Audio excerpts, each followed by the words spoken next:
အားလုံးပဲမင်္ဂလာပါကျွန်တော်ဒီနေ့ GTA 5ဘယ်လိုမှပတ်မှာဆော့လဲဆိုတာပြရင်ကျွန်တော်ပြမယ်ကြည့်ကျွန်တော်ဒီမှာပဲဆော့တာပါ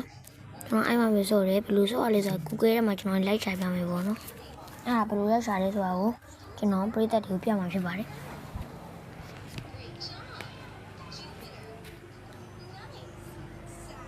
ကျွန်တော် GTA 5 PLAY play PHONE Paul play Paul လို့ရေးလိုက်ရင်ကျွန်တော်ရှာမယ်အိမ်မှာ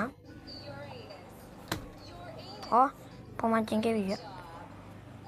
ဒီမှာပေါ့နော်ကျွန်တော်ဒါလေးနဲ့ပြလိုက်မယ်ဒီဟာ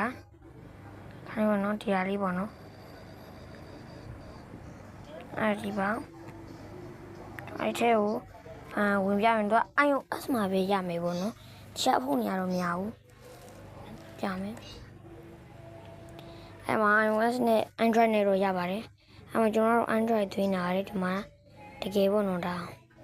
ကဲအဲ့ဆိုရင်အားလုံးလည်းလုပ်တတ်ကြမယ်လို့ထင်ပါတယ်ကဲ bye bye